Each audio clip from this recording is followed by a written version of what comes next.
Bonjour à tous, ici Robin de PStudy, bienvenue sur ce nouveau tutoriel. Aujourd'hui, nous allons voir comment créer ou modifier l'identité du site, c'est-à-dire le slogan, l'icône ou bien le logo. Cette vidéo sera divisée en deux parties distinctes. Dans la première, nous allons voir les éléments essentiels à la réussite de votre épreuve E5. Et dans un second temps, nous allons voir comment apporter certaines modifications un petit peu plus techniques. Restez bien jusqu'à la fin, chaque élément a son importance. On se retrouve directement sur WordPress. Une fois sur le back-office WordPress, on peut directement aller dans l'onglet Apparence, Personnaliser. Une fois qu'on est ici, on va se rendre sur l'onglet Identité du site et on va venir sélectionner notre icône. Donc sélectionner l'icône du site. Ici, plusieurs possibilités. Soit vous l'avez déjà importé sur votre médiathèque, soit vous pouvez directement téléverser les fichiers depuis votre ordinateur.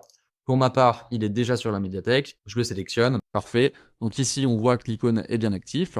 Ensuite, on peut aller dans le réglage de titre du site et logo, comme ceci. Parfait. Juste ici, on peut venir importer notre logo. Moi, je le sélectionne juste ici. Sélectionner.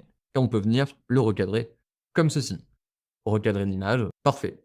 Ensuite, on va pouvoir intégrer le titre du site. C'est quelque chose de court. Moi, je vais mettre EP Studly, comme ceci. Ensuite, on va pouvoir ajouter le slogan. Donc là, mettez quelque chose d'accrocheur. Par exemple, moi, je vais mettre Formez-vous au digital, réussissez votre BTS NDRC. Très bien. Donc là, on a ajouté l'icône. On vient d'ajouter également le logo du site, le titre et le slogan.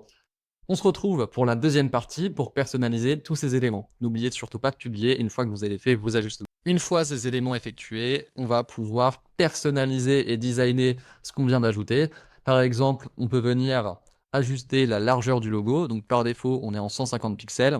Ici, il faut trouver le juste milieu pour qu'il soit ni trop petit ni trop grand. Donc pour ma part, 150 pixels, c'est parfait. Pour le titre du site, on peut venir gérer la visibilité du titre du site en version PC, tablette, mobile. Pour le coup, je vais venir le désactiver en version tablette et mobile. Ici, si on coche cette case, on voit que le titre du site vient s'afficher à droite du logo. Même principe, on peut venir gérer la visibilité du slogan du site en version PC, tablette, mobile. En l'occurrence, là, il est activé pour les trois. Ensuite, on va se rendre dans l'onglet Design. On voit qu'on peut changer, par exemple, la couleur du logo. Imaginons que je vais le mettre en bleu comme ceci. Parfait. Si jamais je veux revenir en arrière, je clique sur Effacer, juste ici. On peut également changer la couleur du titre, la couleur du slogan. Par exemple, si je le mets en bleu comme ceci, le slogan se met en bleu ici. On peut gérer la taille de la police de titre. Donc là, on est en 51 pixels. Je peux le mettre en 40, par exemple. Et je peux également mettre la taille de police de slogan en 20 pixels. On va également pouvoir gérer les marges externes. Donc là, je peux mettre les marges, par exemple, sur 20 pixels. Et je peux également mettre 0 de marge externe, comme ceci.